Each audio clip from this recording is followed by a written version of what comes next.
Bonjour, chers collègues. Aujourd'hui, nous allons vous présenter Flippity, qui est un outil numérique gratuit qui vous permet de transformer des feuilles de calcul Google en un ensemble d'activités ludiques et instructives pour vos élèves. Alors, comme vous le voyez apparaître à l'écran, voilà à quoi ressemble la page d'accueil de Flippity. Alors, vous avez différentes feuilles en fonction de l'activité que vous voulez créer. Donc, pour accéder à la feuille de calcul, vous avez le choix soit via votre compte Google ou alors si vous n'avez pas de compte Google ou si vous êtes pressé, vous pouvez faire comme dans la vidéo, juste cliquer sur Skip the Spreadsheet. Donc, en imaginant que nous voulons créer une liste de sélection de noms aléatoires, donc nous allons venir ici, coller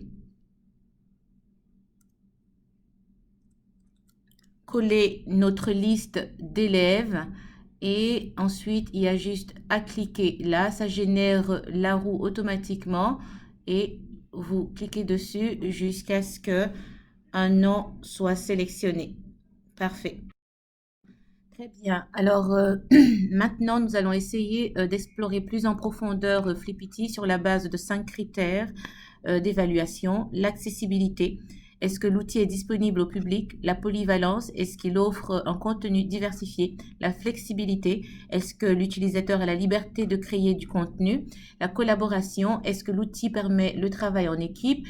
Et la différenciation, c'est-à-dire est-ce que l'outil nous permet de faire des adaptations?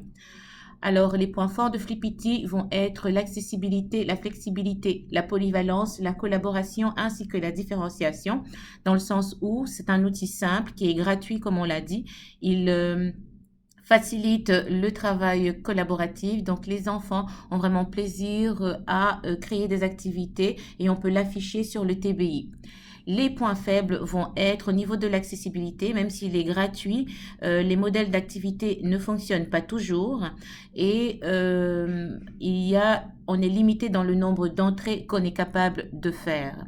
Alors, les liens avec les contenus de cours, ça pourrait être que à travers Flippity, l'élève a la possibilité de construire sa citoyenneté numérique et de rayonner en tant que citoyen numérique parce qu'il rajoute du contenu, il crée des choses qu'il a l'opportunité de partager avec ses amis. Également, selon le modèle TPAC, Flippity nous permet aisément de faire un lien entre notre connaissance du contenu, la connaissance pédagogique et la connaissance de la technologie. Alors, au niveau des suggestions d'intégration pédagogique, on pourrait par exemple créer un bingo de Noël en maternelle et jardin pour travailler la motricité fine à travers Flippity Bingo. Et il est certain que les enfants vont prendre plaisir et seront engagés dans cette activité. Comme deuxième activité, ça pourrait être créer un jeu de questionnaire avec Flippity Quiz Show pour les premières et les années supérieures. Donc, deux conseils pour des futurs enseignants qui voudraient utiliser Flippity. Ça serait, comme pour toute technologie, au service de l'apprentissage, garder en vue son intention pédagogique conformément au modèle SAMER et TIPAC, mais également proposer des activités qui stimulent la créativité des élèves et qui les gardent actifs. Donc, on collaborait à ce travail innocent, Christiane, Asma et moi-même, Stéphanie. Nous vous remercions pour le temps et nous vous souhaitons une excellente journée.